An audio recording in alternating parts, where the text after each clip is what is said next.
Oh Lord, here we go again. I just dropped 2 tabs and I lost my friends.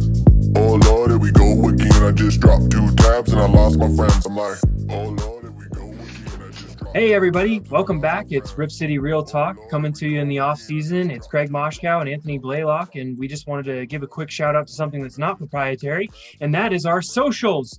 If you want to follow us, please give us a listen on Twitter at Talk Rip, and please go to YouTube, type in Rip City Real Talk. You can listen to us on Spotify, anywhere you find your podcast. We want to get that shouted out. If you're more comfortable listening in an audio only version because our faces are quite alarming to you, I completely understand that. We're accessible everywhere. So we just want to give that shout out today. How you doing, my man? Good, buddy. Good. So far, we appreciate all the support we've gotten. If you're watching this on the YouTube, or if you listen to us on any of the podcast sites, thank you. Hit us up on Twitter, Talk Rip. We like to engage. We're actually starting to get some questions. We're going to answer one of them today.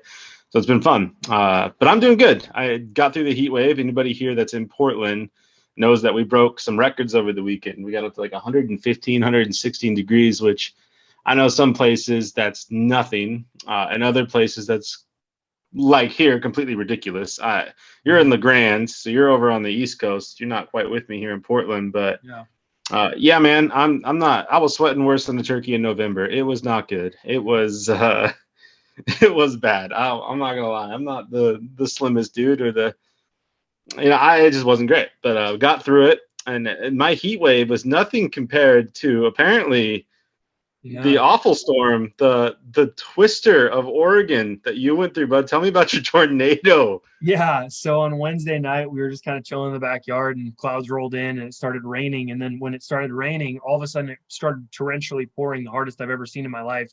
And this really weird wind kicked up and wrapped around our house. And our entire neighborhood lost power for probably 8 hours or so. We didn't get power. It started at 5 and we didn't get power till 2 a.m.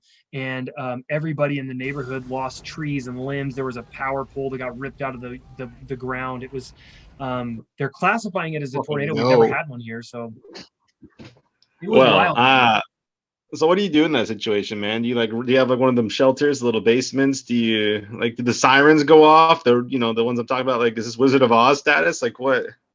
It was really eerie because I'll tell you this, so we ran inside the house and then it knocked the power out. And when it knocked the power out, you could hear emergency vehicles and chainsaws and people trying to like pull limbs off of trees, because my neighbor actually had a power pole that the tree fell onto the power line. And so people were wondering what they should and shouldn't do. And the power company stuff, it's like there's things that are very dangerous in those situations. And so it's just kind of a weird time. We just walked around the neighborhood with the power out and just asked everybody, like, hey, do you need help or do you need anything? And it was a nice moment for us because we really got to reinvigorate with our neighbors. Like we got to reintegrate with them and say, as people, we don't have screens to stare at. It was really refreshing, but it was also like a very scary time for us. But we survived. We're good. Everything's cool. Tornado, no big deal. That's good. I didn't want to have to find another host. I mean, I'm not gonna lie. I had about 5 people. I started texting them like, Greg might die. He's done. I don't blame you. I never heard of a tornado in Oregon, so they might apparently they exist. So I'm glad you came through unscathed. Speaking of unscathed, my friend, Chauncey Billups, he got hired. For anybody that doesn't know, since our last pod, and we touched on some people that were going through the interviews, Hammond, D'Antoni, and Billups. Billups came out on top. I think most of us kind of, in some ways, expected that. But it's official, and he did not come through unscathed at all. Not a thing that happened to him. We're going to talk about that. We've already kind of gone through the background of Billups. We talked about it in our last pod. If you want to take a listen to that, we went through our bits of the people that were getting interviewed, and we talked about Billups and what he's bringing and some of his history. Okay. That being said, I don't get it, man. I mean, I get why there was controversy. I don't get why it happened then. I know there were people that were bringing it up when especially during the Jason Kidd stuff. When the Jason Kidd stuff came out, there was an uproar, and rightfully so. And obviously he made a decision to back out, and that was that. But Billups' name was right there with him. Dame kind of said, he came out and said those were his top 2 guys, and Billups got brushed around a bit as not him too. Oh, he's the same thing. But it wasn't as heavy. It wasn't as hot. And then when we found out he was one of the top candidates. Again, I don't feel like I saw so much of the uproar as I do now. I mean, we talked about everybody kind of. I think maybe people thought maybe it was going to be Hammond, right? She came through. Jody Allen vouched for her. There were a lot of people that figured, they won't actually be Billups. Maybe that's why. But I just, I'm surprised that it took an official hiring of him to really get people up in arms. And that's where I'm at with it. And we'll talk a little bit more about that. We're not done with this. So I just want to say I'm surprised. I'm glad that people are bringing this up. I think it is an issue that should absolutely be talked about if the issue is indeed real. And that's another thing about it, right? So what are your thoughts on that? Yeah. So first of all, when the coaching tree or coaching search, whatever you want to call it, started, the first person I said, you asked me about Chauncey, and I said, I think he's going to get it, right? So this is no shock to anyone that he was hired. No. It's really not. And if it's shocking to you, I don't understand why. Neil loves him. It goes back to the 2010, 2011 Clippers years. And Neil's always been a fan.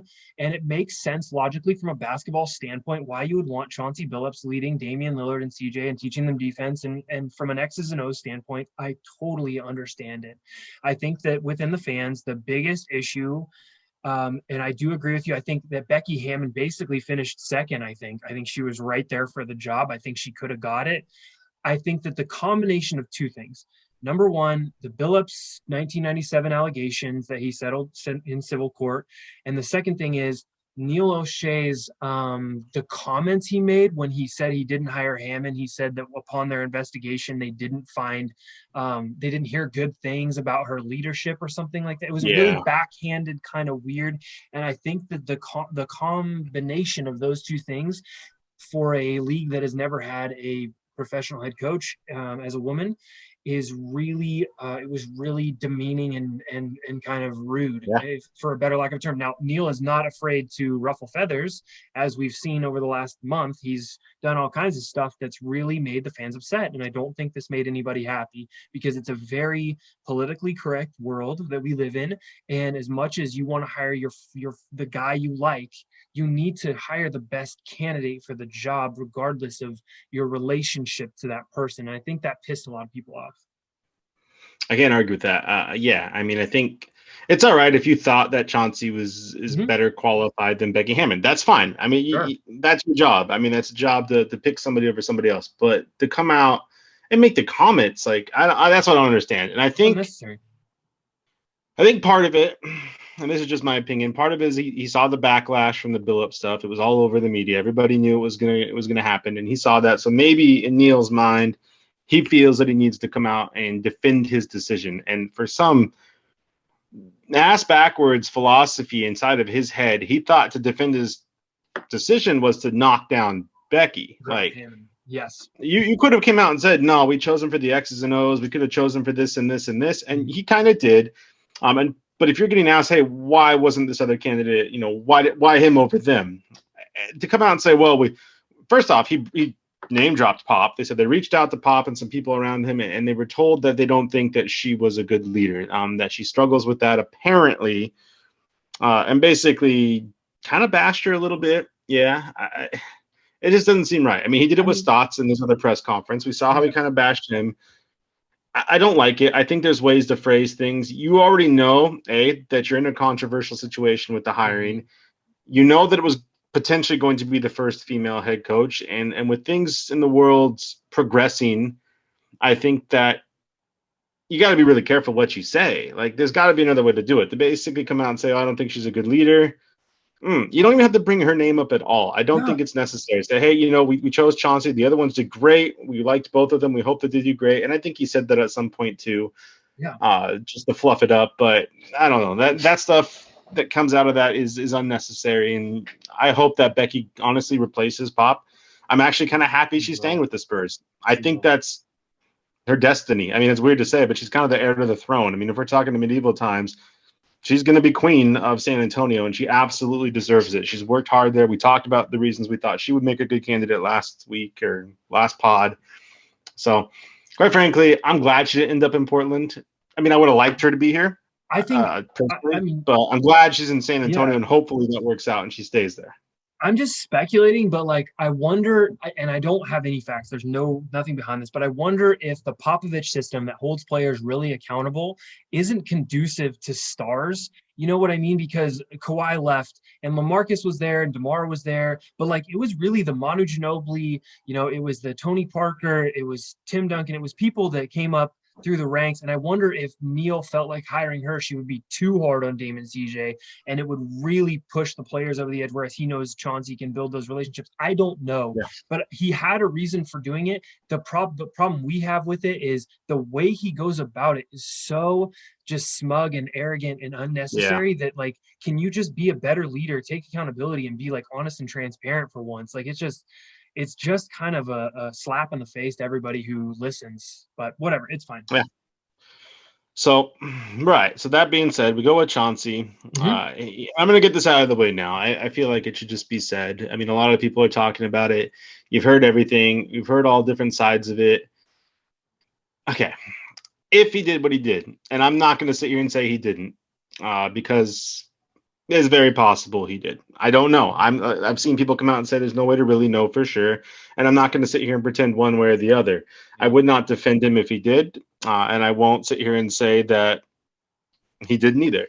So if he did what he did, then it is tough. It's tough from a character standpoint.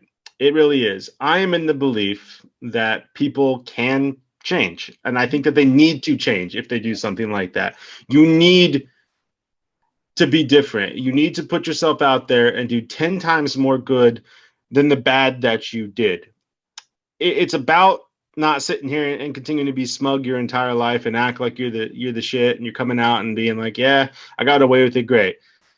If you did what you did, proof or not, you know that you did it, right? You know that you did it, and you know the kind of changes that you need to be making. Yeah. That being said, I've heard nothing but good things relatively about Chauncey in the community. Everywhere he's been, I've heard nothing but good things, that he is very charitable, that he goes out and he's involved in the community, that he does a lot of positive things. He's still with the same woman, has girls with her, has a couple daughters that he's been with even before the incident took place. So of all the bad things that he did, she was willing to see through that and willing to stick with them to the point where they had a family and they're still together. There's no reason for her to need to stay with somebody like that. She's making a decision to do that. His daughters are happy, and as far as I know, it's a bunch of good stuff that he's done. That does not make up for the bad thing that he did, if he indeed did it. You can never just brush that to the side. Like, I don't care how much good you do, you're never going to have to forgive, or should you forget that is done. But it's about coming out as a person, as a human, and making a change for the positive. Otherwise, anybody that ever does a bad thing, I mean, what's your point of existence after that, right? Why are you even still in existence? We're in existence because we have to be able to put out into the world more good things than the bad things that we do. And I'm hoping that he does that. I hope that he comes to Portland in a very progressive culture, a place that is, we're not a big market, right? We're not a glam and glitz type of a city. We are very progressive in a lot of good ways. And he's going to have to come in now with this much heat underneath him, and he's going to have to come in and be involved very quickly. He's here for 5 years, at least based on contract. He's going to have a lot of time to convince, and he's going to have to convince any fan that is up against him right now for the reasons that they are, which are completely valid. He needs to come out and convince them of the kind of person that he's turned into. I hope that he can. I heard that he has, and I think that is something that he can do. If not, if we see the types of things that paint the picture that he painted for himself 24 years ago, then by all means, he should absolutely be hated. He should be a villain of Portland, and we have to live with that consequence. But I won't forgive him for what he did if he did it. I don't think any survivors of that situation should forgive him if he did it. It's personal, and it's tough to really get past that, and you should never have to get past that. It should be a constant reminder, and it should be a constant reason why he does good. I can't tell you how many times you've seen criminals in the penitentiary system come out and do community service and really change their lives around. I've known people that have committed murder that have gotten out of prison after 30 years, friends of family, and they're some of the nicest people. They do more in their community than probably anybody else that lives their normal lives.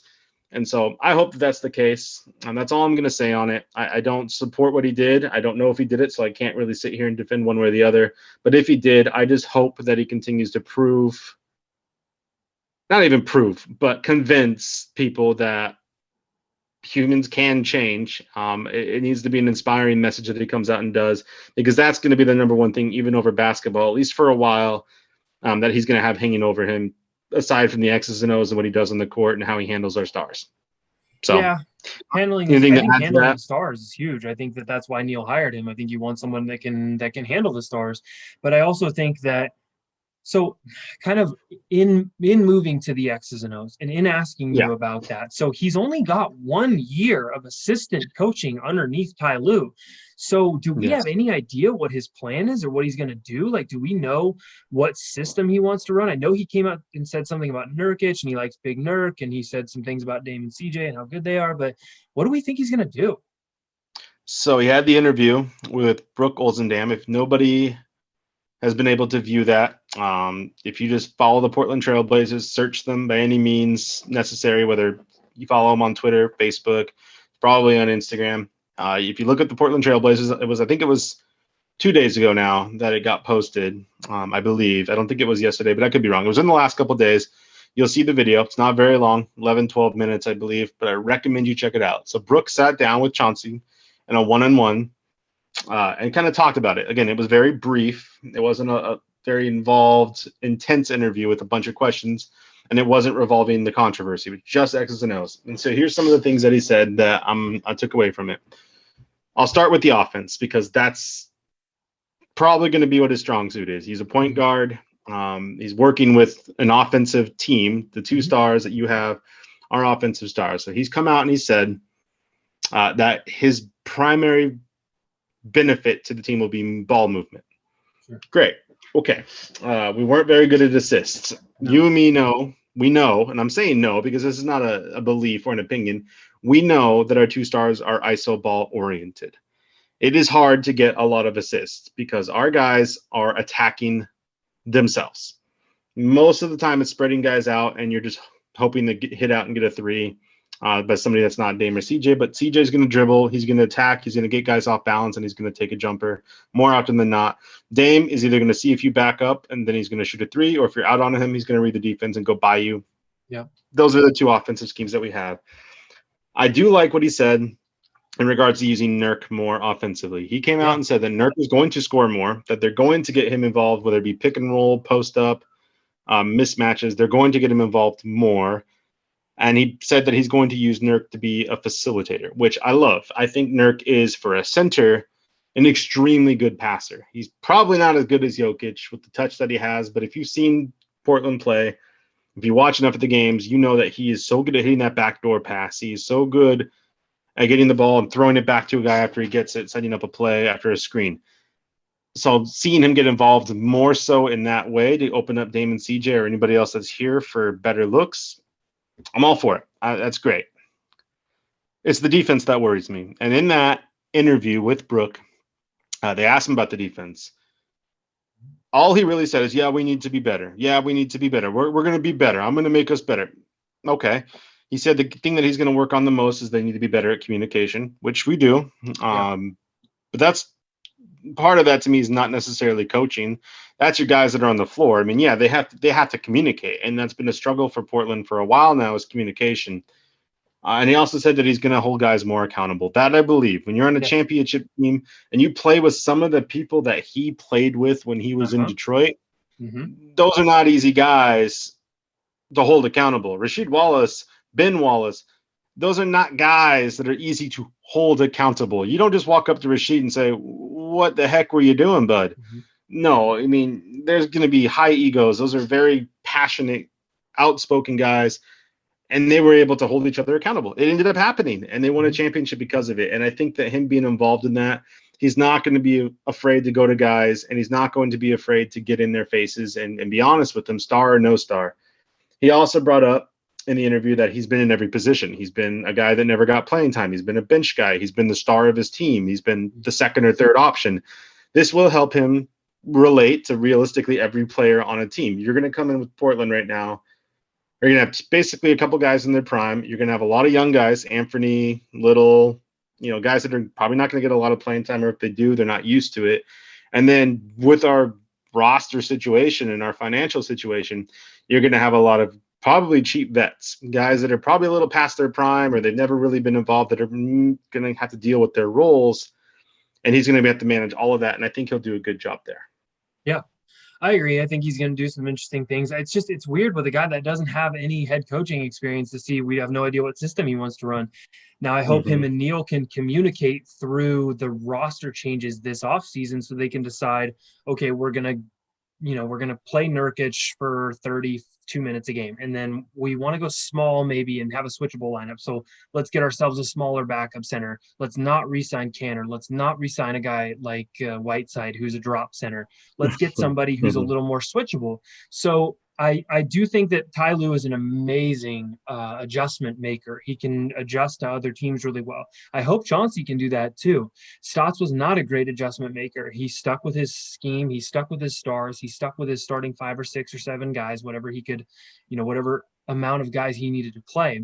And that frustrated people. I mean, it was frustrating when you look at the end of the season. Yeah. And you didn't see Derek Jones or Nasir Little ever used, even in scenarios where they could be very useful. He just sticks it out with Melo, Cantor, and Simons as his backup 3 off the bench. So I hope Chauncey can do it. And it was a really rocky start for him, and it's not all his fault. I think a lot of it had to do with just a media storm. People are a little starving for content right now, so they're looking for things to cover. And the other thing is, I think Neil did not do a fantastic job of setting Chauncey up for this position, and I think he kind of took some of the power away during that initial conference when they introduced him. I feel like he could have just given Chauncey a chance to speak his mind once and for all, and we could have squashed that thing and put it behind us, but the allegations are still like sort of lingering, and maybe it's due to some legal reason, maybe it's due to the proprietary of that investigation. But at the end of the day, if you just let Chauncey address it like a man, and Chauncey Billups is a grown man, he knows how to handle his business. I don't think Neil has done a good job this offseason of A, letting Stotts go graciously, and B, hiring the next coach with a transparent attitude. Yeah, let's talk about that real quick. Now I feel like we're pretty respectful for the most part of pretty much anybody in the media that covers the Blazers. I think everybody has their own opinions. You have to be outspoken if you're in any kind of a media role and with anything. That being said, I found it to be extremely disrespectful the way that they treated Jason Quick in that particular presser. So they come out initially, they talk about it a little bit. Chauncey comes out and says, I've really changed. I've grown from this, et cetera, et cetera. A little vague, and I don't blame him. It's really hard. You don't want to necessarily talk about that. We know it's on everybody's minds, but at the same time, it's a basketball press conference. They're introducing the new coach. So, okay, it has to be brought up. It has to be touched on. So they touch on it, and then it was a little vague. Okay, fine. That doesn't answer a lot of questions. So then you're absolutely right. So then Quick comes out and says, hey, can you elaborate a little bit more on what you mean by some of the changes that you've made and how you've grown and the things that you're doing to be a better person, et cetera, et cetera.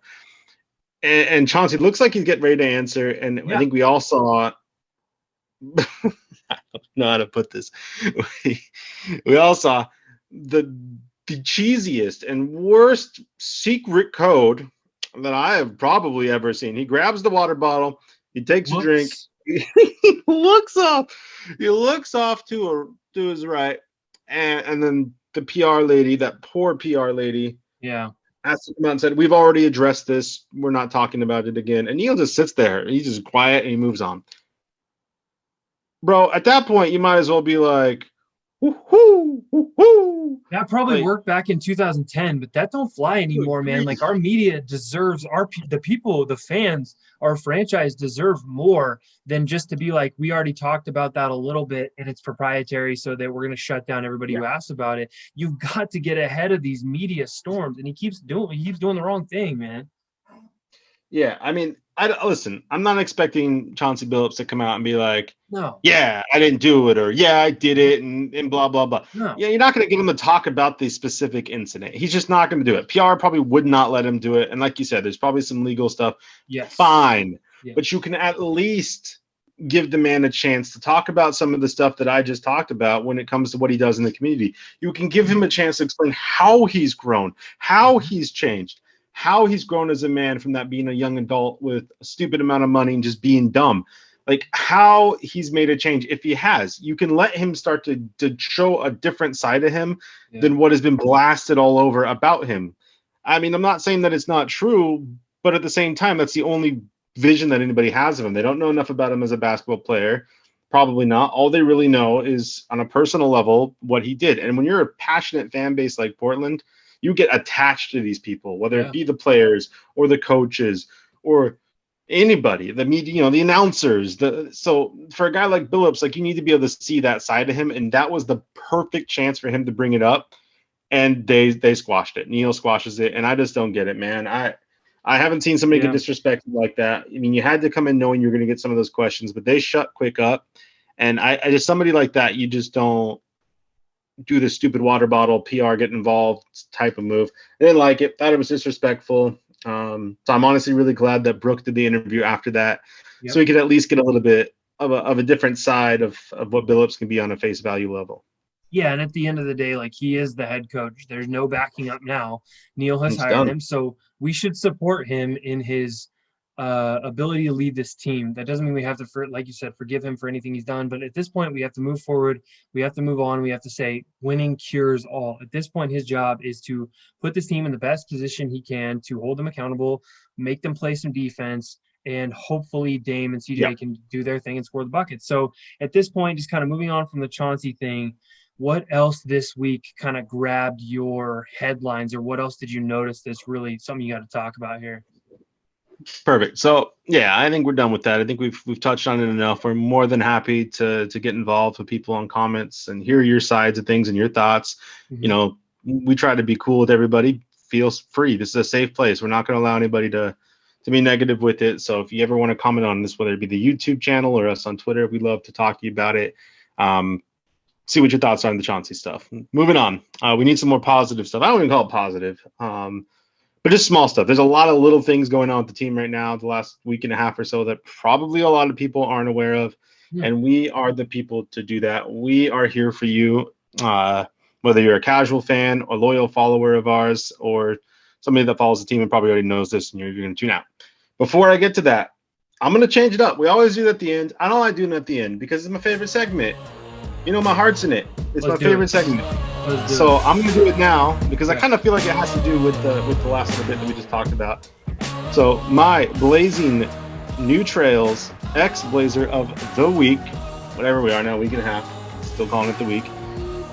I know we're going back. I'm on the edge of my seat, bro. Rasheed Wallace, my man. Yes, Rasheed Wallace. Yeah, I'm throwing it back. Back. So, Rasheed Wallace. Not really in the news necessarily. The reason I thought of him for this week is because Chauncey Billups played with him in Detroit, as I mentioned earlier. They're still very good friends. Rasheed has come to a couple of Blazer games. He's still, around Portland. But Chauncey said that he expects him to come to quite a few games, to be involved with the city some more. I don't know how you feel about Rasheed as a fan. I personally loved him. To me, this is me. This is when I became a true Blazers fan. This is when 10 years old, right? 10, 11. The Damon Stoudemire days, Bonzi Wells, Brian Grant, Rasheed Wallace, Avidas Sabonis. Those teams, Steve Smith. I used to sit there and pretend like I was Steve Smith shooting threes. I loved that. I loved watching the early days with the Lakers and, Shaq. And then you go over there and you watch Chris Webber and the Kings with Divock and all those guys. Like, I loved those Blazers teams that were competitive year in, year out. Rasheed Wallace, one of my favorite players. Yep. Anybody who knows or doesn't know, you'll probably hear this get called out all the time. Ball don't lie. That was Rasheed. Rasheed catchphrased, ball don't lie, after a foul when a guy would go to the free throw line and miss. He said, ball don't lie. I didn't foul you. That ball's not going in for you. That was him. I'm stoked to see if he does indeed get involved in Portland and comes to some games. For those who are wondering what Rasheed's been up to, he is a high school basketball coach in North Carolina for Jordan High School. I don't know how good they are. I didn't research that far, I'll be honest with you. But he is still involved with the game. I think it's I can think it's great. I can only imagine the kind of tempers that his team has. Rasheed was known for his quick temper. So Most technicals I ever. imagine yeah. I imagine the team is very passionate being under a coach like him, and I'm looking forward to having him come back out. He won a championship after he left Portland, joining a lot of other guys, a lot of greats, Clyde Drexler, people that have unfortunately left and done stuff for another team. So pretty cool. I'm looking forward to having him around a little bit more. So there you go, Rasheed Wallace, you blazing new trails, player of the week, man. Rock on. I love Sheed, man. And like you said, I don't know a Blazer fan who was watching the Jailblazers in the early 2000s that doesn't love Sheed.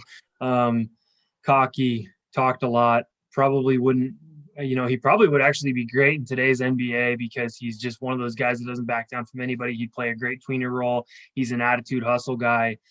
Sheed's the man. And the Blazers need someone like him right now on staff that can really hold people accountable and will say anything to anybody, because I do feel like sometimes this team gets complacent. And while Dame is a fantastic leader, he doesn't always have those conflict conversations, I feel like, to call people out when they struggle on the defensive end or whatever.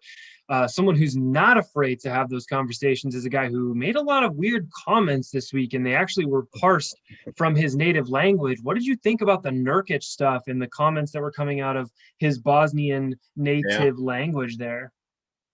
Yeah, so there's a couple big things with Nurk this week. The second bit kind of revolves around our next little bit that we're going to talk about. But the first thing that he said, essentially, there was a report that came out that he was talking with somebody within the organization or somebody close to him, basically reported that he was told that there would be no roster changes. Yeah. At least nothing major, obviously. When you say no roster changes, there's obviously going to be some turnaround, but there was nothing major.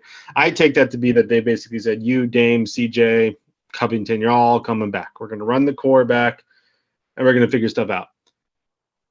I don't like it. I don't like it, man. I think how big of a trade CJ guy I am. I know that you're a fan of the trade CJ thing. I don't like it. I don't care who your coach is. I just don't see this team turning around unless you trade CJ. I don't want to touch too much on that, but I found it interesting that Nurk was told that, because at the end of the season, we all know that Nurk came out and said, hey, I don't know what my future holds. I don't know if I'm going to be back with Portland. The situation has to be right, and right now it isn't.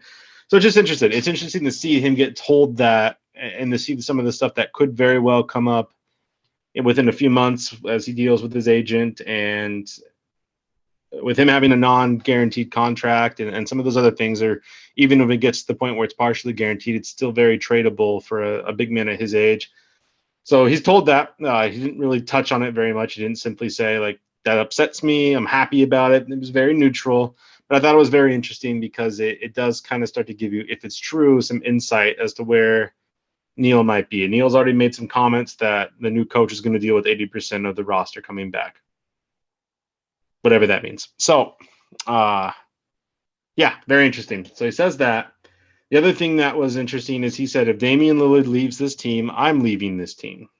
So basically saying, like, I'm here because of Dame, I guess, which is interesting. I think more that has to do with how he may feel Dame gets treated, how he feels like maybe the organization is letting the players down right now, and that he doesn't want to be part of it if it's not going to have Dame. He also has obviously a big relationship with Dame.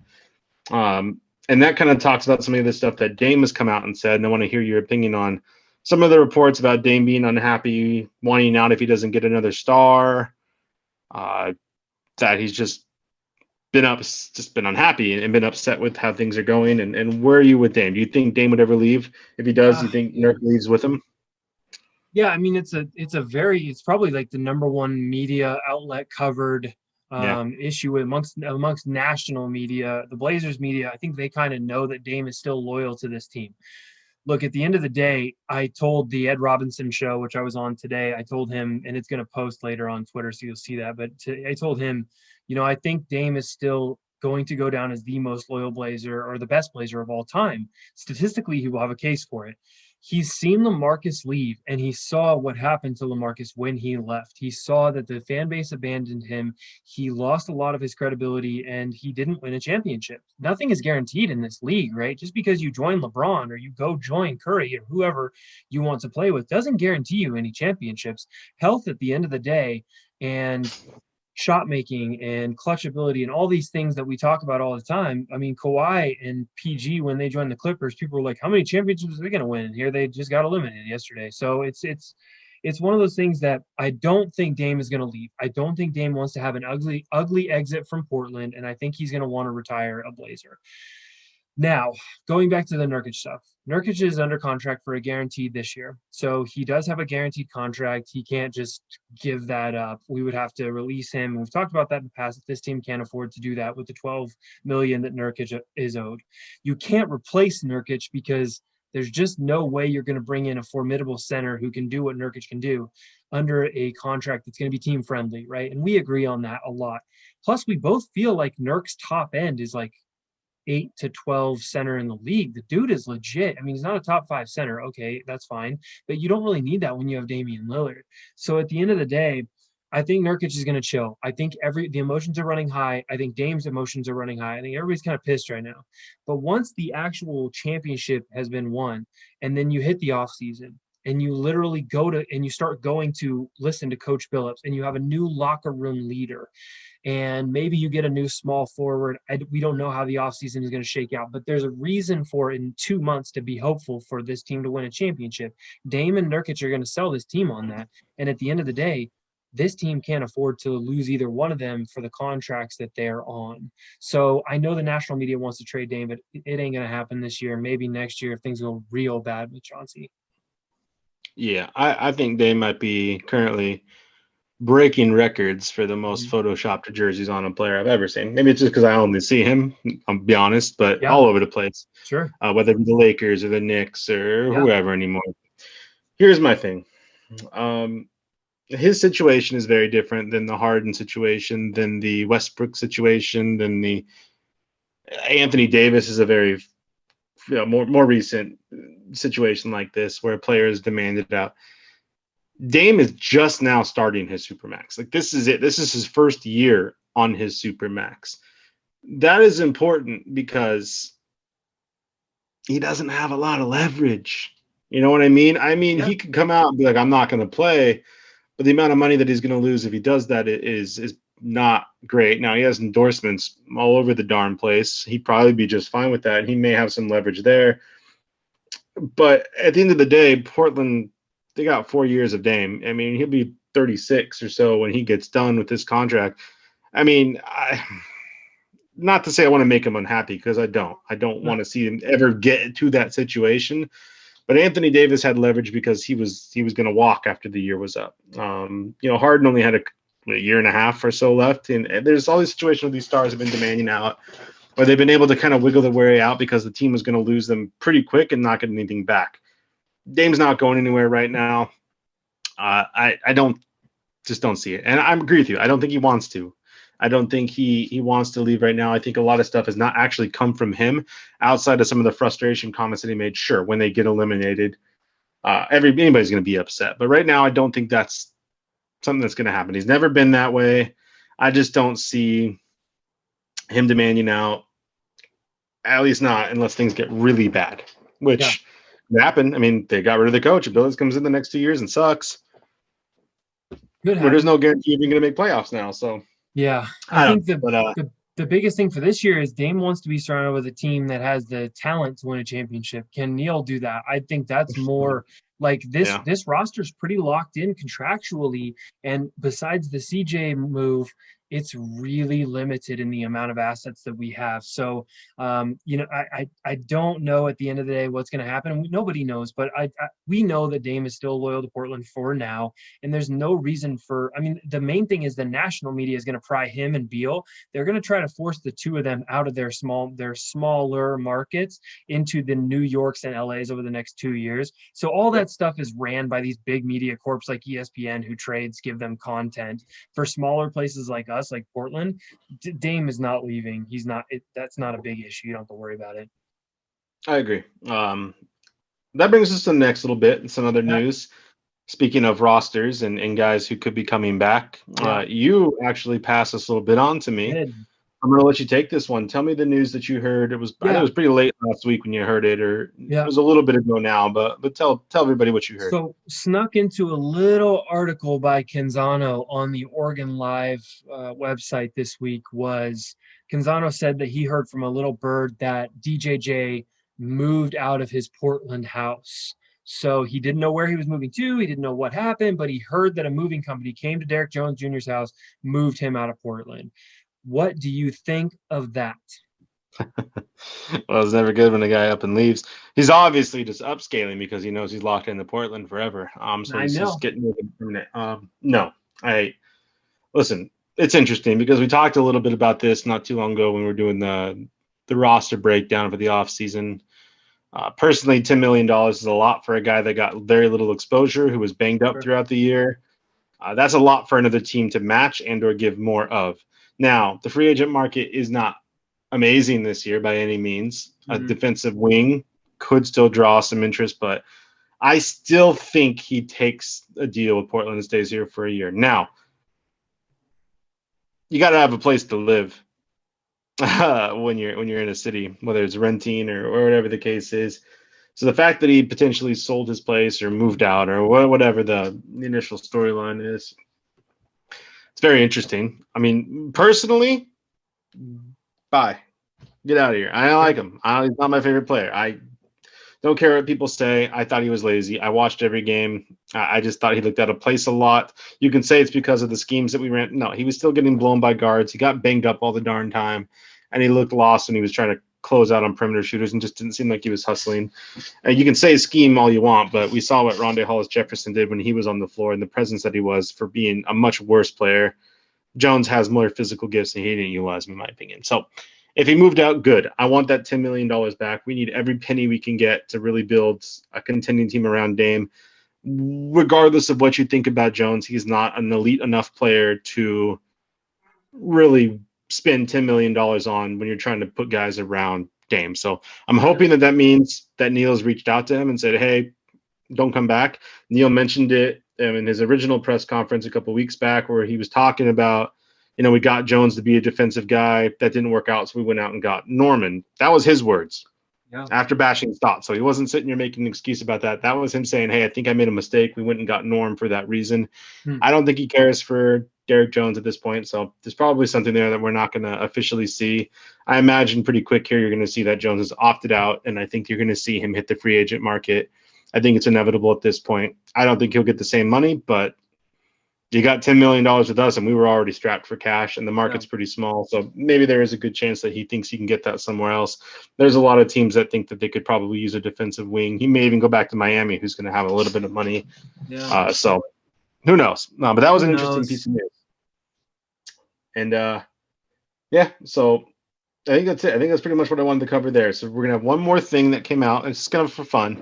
Not even for fun, but it's a small thing that would just be interesting. I would love it personally. We've talked about this throughout the year, but somebody basically started talking to LaMarcus Aldridge about potentially coaching. Now that he's done what he's going to do with the NBA, and somebody from Portland, I guess, commented on his post or whatever the case was, and said, hey, come back to Portland and coach. And he said, I would love to come back to Portland and coach as an assistant, obviously, with Chauncey Billups' squad. How cool would that be? Are you not a fan of that move? Do you think that he could be a good assistant coach? Chauncey's a point guard. Chauncey knows how to deal with point guards. I would love to see a guy be able to come in and work with the bigs, even though we only really have one true big man at this point. Most of our bigs are just bigger forwards, small forwards. But, man, I would love to see LaMarcus come back and be a coach for a few years. I just think there's something perfect about him coming home to where he started his career as a player to potentially starting his career as a coach. We see ex-players go all over the time and get opportunities to be in minor assistant coach roles. What do you think about that? Yeah, it'd be really interesting. I think the Portland fan base needs to heal with LaMarcus, and I think that we need something cathartic to sort of cross that bridge and heal our hearts from the way he left us in 2016. And that would be the perfect way. We talked about it earlier in the season when he became a free agent that maybe he'd want to do the buyout market with us. He didn't, obviously, and everything worked out with his health. But I hope that would work for his health and the heart issue that he was discovered this year. The other thing that I would say is, so Chauncey's an inexperienced head coach. He's going to need a bench at least with two experienced not head coaches, but experienced assistant coaches to help guide this team and lead this Yeah, he's team going in to be the ways. main guy.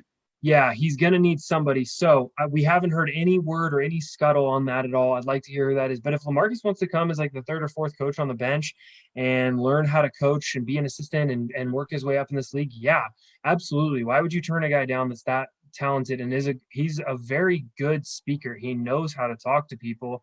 So it would be really interesting. I thought it was interesting that he said that. I didn't think he would come out and address that. No, I didn't either. I think there was a couple of people said Brooklyn. They said the Spurs. I mean, he said he would coach anywhere. Realistically, he'd love to go somewhere where he's been involved in. But there's something so fitting that feels right to me in regards to LaMarcus Aldridge coming home to coach. So that's that. I'm going to hear what your take on that was. Yeah. And I wanted to address a fan question, too, real quick. Let's do it. We had a fan question today. Yes. I don't remember their exact name. Mavs Magic Draft. At Mavs Draft. Magic Draft. Yep. Hey, we want to appreciate you commenting on our post on Twitter. He asked a question. He said to pick two to essentially get rid of, and then who would you protect out of these five guys? He basically get to get rid of two, keep three. And it was Nurk, Norm, CJ, Simons, and Rocco. Okay, that was a question. So he asked us which two we would toss and which three we're keeping. Yep. I've already come up with my answers, my two. So I'll say this and then I'll go to you. Yeah. My getting rid of is CJ, and my other one is Simons. I know it's weird, right? And this is where we may disagree a little bit, and this will be fun. CJ, I think, is obvious. I've talked about why we need to get rid of CJ all year. The money, the skills, great. I think he can still be a good player, but I would rather get rid of him. And on that list is Norm, and that is exactly why. I'd rather have Norm and Powell. I think the offensive game doesn't go down much. Norm scoring 20 points a game, which has basically been what CJ's career average is. I think Norm attacks more. He draws more fouls. He can shoot the three just as good, if not better, than CJ. I mean, he gives you obviously a bigger wingspan and a better defense out of your shooting guard position. Simons, to me, I like Simons. I think we've seen him progress a little bit every year, but I honestly, and there's going to be a lot of Portland fans that are going to be all over me on this, and that's fine. But I think that Simons personally is replaceable.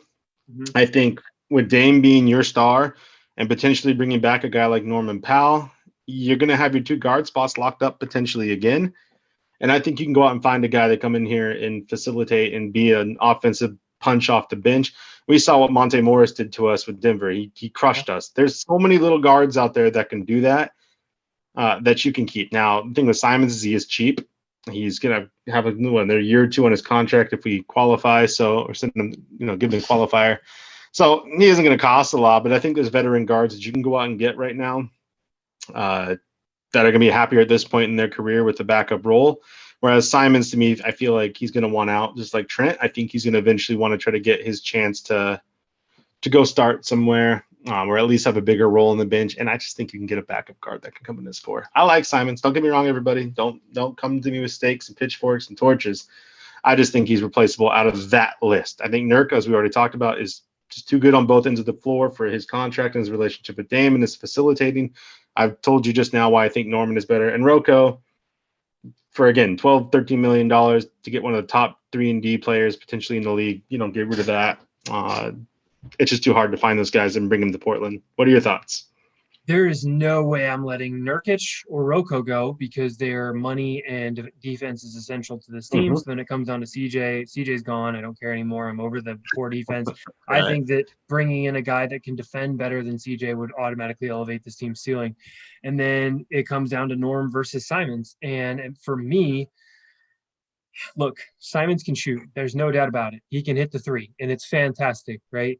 But at the end of the day, his ceiling to me is never a starting guard in this league. And maybe he can get there. Maybe he needs more time. Maybe he needs more experience. Maybe he needs a team that can develop him like Chicago or if he went to the Magic. I don't know. But at the end of the day, I don't understand why Simons can't do anything other than shoot threes or dunk the basketball. He has no game in the middle anywhere. I don't love his ISO game. I don't think he's the popcorn scorer people make him out to be. Norm is way better at driving to the rim. He's way better at breaking down a guy on ISO, and he's a better cutter. So at the end of the day, I think Norm's a better defender. And even though he's going to cost you more money, I don't see the lottery ticket upside in Simons right now that other people do. So I'm with you 100%. I agree. And it's Dame's prime. Like, as much as I like Simons and I think he can turn into something eventually with minutes and experience and a true role, you're building a team around Dame right now. Norman Powell makes much more sense to put around Dame than to let Simons get that kind of money. And again, as a bench guy to come in and just try to score, fine. I'm fine with that. But I think he's replaceable. When I look at the list that I was given for this specific question, I would toss him. I have a question for you.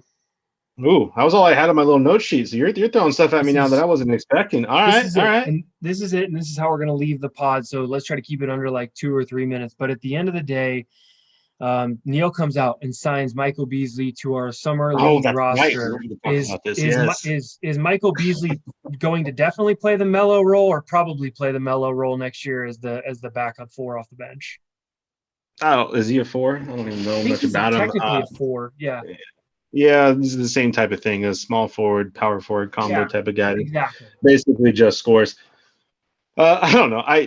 Somebody posted about this earlier, and it's for right now. It's just the summer league. Let's be real. This is probably the only chance that Portland's going to have it winning another championship. We were summer league champions a couple years ago. Not to brag.